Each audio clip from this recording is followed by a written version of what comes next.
Okay, so you want to build a dream team, huh? Seems like it. You've sent us a podcast episode, articles, even your own notes. Lots to unpack. Yeah, we've got Apostle Israel's take in that Mindful Minutes episode. And all this other research you've been doing. So, ready to dive in and figure out the secrets to building a truly amazing team. Absolutely. Let's break down what makes a dream team tick, what can go wrong, and how you can actually apply this stuff. Sounds like a plan. What struck me is you're not just looking for inspiration, you're after practical advice too. For sure. I'm ready to get my hands dirty. I like that attitude. It's going to take more than just good vibes to make this happen. Definitely. And Apostle Israel, he sets the bar pretty high. He defines a dream team as this: carefully assembled squad of highly motivated, skilled individuals working towards a shared vision. It's a classic definition, right? Yeah. But is that really all there is to it? Well, it captures that crucial synergy. Individual talent is great, but a true dream team is about how those talents work together. Like the whole is greater than the sum of its parts. Exactly. Think about those legendary sports teams, the ones that dominate. It's not just that they have the best players, it's their system, their chemistry. The Golden State Warriors, for example. They weren't just good, they were unstoppable. Exactly. And Israel uses examples from all sorts of fields, from startups to movie productions. Basically, behind every massive success, there's a dream team making it happen. It's a compelling argument. But there's also this whole other side to it, right? The long-term aspect.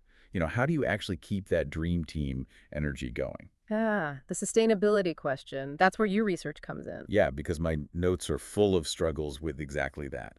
How to keep things running smoothly over time. Makes sense. Israel's focus is that initial spark, but you're thinking long term. Totally. And he does touch on some of the obstacles, like communication breakdowns, lack of trust, clashing egos, unclear roles. Sounds like a recipe for disaster. Exactly. It's like all the things that can derail a team. And you've actually experienced some of these firsthand, right? You mentioned a situation in your notes where unclear roles caused some serious conflict. Ugh, yeah. It's amazing how quickly things can fall apart when people don't know who's responsible for what. Absolutely. And you sent that article about the tech startup, the one where miscommunication led to missed deadlines. A perfect real-world example. Okay, so we've got the dream, we've got the nightmares. Now, what about the solutions? Well, both Israel and your articles offer a bunch of strategies, but I'm curious, looking at your notes, which one stands out as most crucial for your situation right now? Honestly, building trust. We have the talent, the drive, even a shared vision, but the trust is shaky. Interesting. Yeah. And one of those articles you sent mentioned that high trust teams are more productive, more creative, and even happier. You're right. That's backed by solid research. It's amazing how much trust impacts everything. So how do we actually build it? Well, that's where things gets interesting. Israel talks about trust being built through actions, walking the walk. Makes sense. But that article you sent on servant leadership suggests something more nuanced, like the leader prioritizing the team's needs above their own, almost like flipping the power dynamic. To create this environment of support. Okay, I'm already seeing how these sources connect in a totally new way. That's what I love about these deep dives. Unexpected connections pop up everywhere. But okay, let's be real for a second. Is that whole servant leadership thing really practical?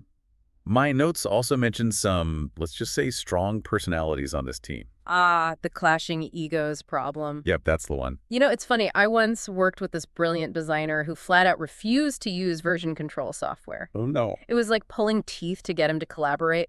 But seriously, that article you sent about managing conflict has some great advice. Like what? Well, one thing that stood out was framing disagreements as opportunities, not attacks. Instead of battling egos, you're working together to make things better. Exactly. I like that. But then there's this other layer of complexity, right? The remote aspect. How do you build trust, manage egos, and make it all work when everyone's scattered? That's a great question.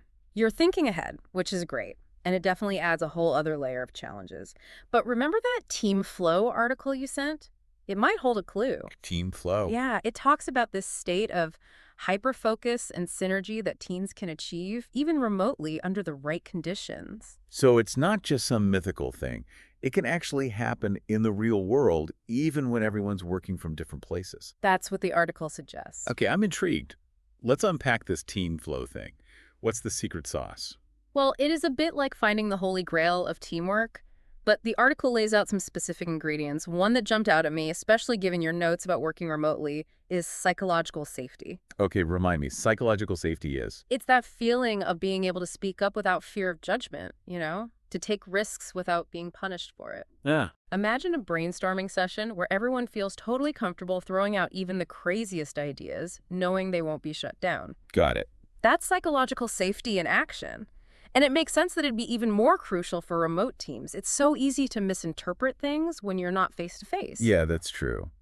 But one of my articles also talked about healthy conflict. Yeah. Isn't that kind of the opposite of feeling safe? That's a great point. It does seem contradictory, right? Yeah. But this article argues that healthy conflict can actually fuel good decisions, push creativity. The key is knowing the difference between healthy debate and personal attacks. So more like debating the idea, not the person. Exactly. And I think that's especially important for remote teams. If you can establish those clear communication guidelines where everyone feels comfortable disagreeing respectfully. It can actually work. Right. And this is where it gets even more interesting. Remember, Apostle Israel's 1-week challenge, he actually builds in conflict intentionally. He does. Yeah. He creates these tasks specifically designed to force the team to disagree, to problem solve under pressure. Wow, that's a bold move. It's almost like controlled chaos to speed up the bonding process, I know, right? But it does assume that everyone's already bought into that shared vision thing. which he does talk about a lot. Yeah. He spends a ton of time up front making sure everyone's on the same page. He even uses visuals, which I thought was smart. Especially for remote teams. Exactly. Yeah. Visuals can really help get everyone on the same page, especially when you're not physically together. Totally. One of my articles talked about that too. How clear communication is even more crucial when you're remote. For sure. It mentioned all sorts of tools like project management software, shared documents. Oh, and don't forget video calls. Even just seeing someone's face, their expressions, can help avoid those little misunderstandings that can derail a project. Huge difference. Okay, so we've got clear communication, psychological safety, healthy conflict. It's like we're building this dream team playbook. Yeah. But one thing we haven't talked much about is leadership. Right. Who's actually calling the shots in this dream team scenario? The leadership question. It's fascinating how both Israel and your articles approach this. Yeah. Well, Israel, being the motivational type, puts a lot of emphasis on the leader setting the example, being that driving force. But your research on shared leadership paints a slightly different picture. Shared leadership. So not one person at the top, but more like distributed authority. Precisely. It's all about empowering individual team members to lead in their areas of strength, which makes a lot of sense, especially for complex projects where no one person can be an expert on everything. Yeah, I could see how that would be really powerful, especially when you have a team with diverse skills. But wouldn't that create confusion about who's actually in charge? It's definitely a potential pitfall, and the articles you sent address that directly. We do. Yeah. They actually stress that clear roles and responsibilities are even more important with shared leadership. Interesting. So it's not just a free-for-all. Not at all. It's like everyone's a leader, but within a well-defined structure. Got it. It's almost like a jazz band. Oh, I like that. Everyone gets to solo, but they're all playing from the same sheet music. Perfect analogy. Okay, but speaking of different instruments, what about cultural differences? Right? You mentioned in your notes that you have a team with people from all sorts of backgrounds, and one of your articles really dug into the importance of cross-cultural communication. It's huge, right? Yeah, Especially as teams become more and more global. absolutely. That article you sent highlighted how myth communication can stem from something as simple as different norms around giving feedback, like how direct you should be. Oh, yeah. One of my notes was about a misunderstanding because one team member was used to very blunt feedback while another was more sensitive, and it caused a ton of tension. Exactly. And the article had some great tips for navigating those situations. Being super aware of nonverbal cues, practicing patience, constantly checking for understanding. It's like you have to really dial up the empathy and active listening. It's like learning a whole new language, in a way. It is a language of cultural awareness. Okay, so we're adding that to our Dream Team toolkit. But even with the best communication, the best intentions, teams hit bumps in the road, right? Yeah. How do you deal with setbacks without losing that momentum? That's where the concept of resilience comes in. You actually sent an article specifically about team resilience, which I thought was super insightful. Resilience. So more than just individual grit, it's about the team's ability to bounce back together. What did the article say?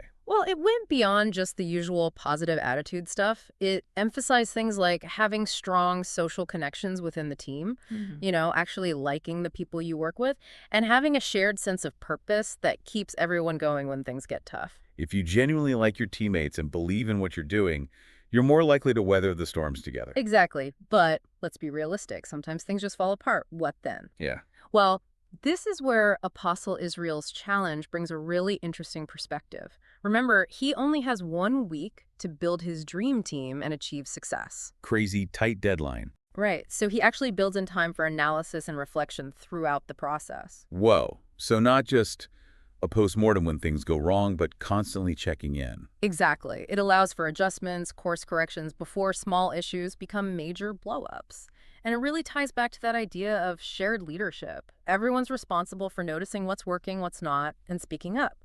Okay, I'm starting to see how all these pieces fit together. It's not just about assembling the right people, it's about creating this whole ecosystem of communication, trust, shared purpose. But can you really cultivate all that in just a week? That's the million-dollar question, and honestly, we'll have to wait and see how Israel's challenge plays out. But even if it's a bit idealized, the principles are solid. Right. It's like, even if we can't build Rome in a day, we can at least learn from those who tried. But before we get lost on hypotheticals, let's bring it back to you and your team. We've covered a ton, but what's resonating most strongly with you? Honestly, it's a lot to take in. So many good ideas. But I think the thing that's really sticking with me is this whole idea of intentionality. Mm-hmm. Like, you can't just throw a bunch of talented people together and hope for the best. Right. You have to be really deliberate about building the right environment, nurturing those key elements we talked about. I think that's a brilliant insight. And it goes back to what you said earlier about maintaining that dream team energy over time. Building the team is just the beginning. Right. Then comes the ongoing work of nurturing those connections, keeping that shared vision alive. Totally. It's like a garden, Oh, I like that. I can't just plant the seeds and walk away. You have to water them, weed them, give them the right conditions to thrive. That's a perfect analogy. And it actually reminds me of one of the articles you sent, the one about celebrating wins. Oh, yeah. It sounds so simple, but it's crucial for keeping that momentum going, especially when things get tough. That one really resonated with me. It talked about how celebrating wins, even small ones, can boost morale, reinforce positive behaviors, all that good stuff. But in my experience, it's often the first thing to go when deadlines are looming and everyone's stressed out. It's so easy to get caught up in that what's next mentality Right. and forget to acknowledge the wins along the way. But those small victories are what fuel the big ones. They remind everyone why they're working so hard, why they're in it together. So how do you actually make that happen? Like, how do you make celebrating wins a part of your team's culture? I'm picturing those awkward pizza parties, forced cheering. I get it. But it doesn't have to be cheesy or fake. The article actually suggested making it personal, meaningful. Like, instead of just a generic good job, point out specific contributions. Okay. Connect the celebration back to the team's values. Make it real. Yeah, that makes sense. It's more about genuine appreciation than forced fun. But let's be real, sometimes things do go wrong. Mistakes happen, deadlines get missed. Yeah. How do you maintain that positive dream team vibe when you're dealing with setbacks? That's where those strong social connections come in. Remember that article we talked about on team resilience? Yeah. It said when you genuinely like and respect the people you work with, it's easier to support each other through those tough times. Like having each other's backs. Exactly. But I know what you mean. It's a constant balancing act. Yeah. Knowing when to push for more and when to accept good enough, especially with a team that's as driven and ambitious as yours. It's tough. That's something I'm constantly grappling with. I hear you. And there's no easy answer. But one thing that might help is this whole idea of continuous improvement. Remember, it's not about achieving perfection. Oh, It's about constantly striving to get better, to learn from every experience. So it's more about the journey than the destination. Yeah, I think so, but I know what you're thinking. Doesn't that risk creating a culture of never-ending work? Exactly. That's where mindfulness comes in. Remember, we talked about how mindfulness can help teams stay focused, manage stress, and make intentional choices. It's about working smarter, not harder. Exactly. And that actually ties back to something else we discussed, emotional intelligence. Oh, yeah. Being able to understand and manage your own emotions Yeah. and those of your teammates. It's huge. It's essential for navigating those tricky situations, like knowing when to push and when to pull back. Okay, I'm seeing a pattern here. Yeah. All these things we've been talking about, intentionality, Mm. celebration, resilience, mindfulness, emotional intelligence, Yeah. they're all interconnected. They create this reinforcing cycle that helps a team not just achieve success, but sustain it over time. I think you've nailed it. It's not about finding that one magic bullet. Right. It's about creating this whole environment where individuals can thrive and the team can reach its full potential. So as we wrap up this deep dive, what's the one key takeaway you want to leave our listener with? I'd say this: building a dream team is a journey, not a destination. It takes intentionality, a commitment to fostering those key elements we talked about, and embracing the ongoing work of nurturing that culture. Beautifully said. And for our listener, I'd encourage you to think about one small step you can take this week, inspired by something you heard today, to move your team closer to that dream. Maybe it's scheduling some dedicated time for connection and fun, Yeah. or having a conversation about shared leadership, or simply taking a moment to celebrate a recent win. Whatever it is, remember that even small actions can have a big impact over time. We'd love to hear about your journey. Share your insights, your challenges, your triumphs with us on our website or social media channels. And until next time, keep learning, keep growing, and keep building those dream teams.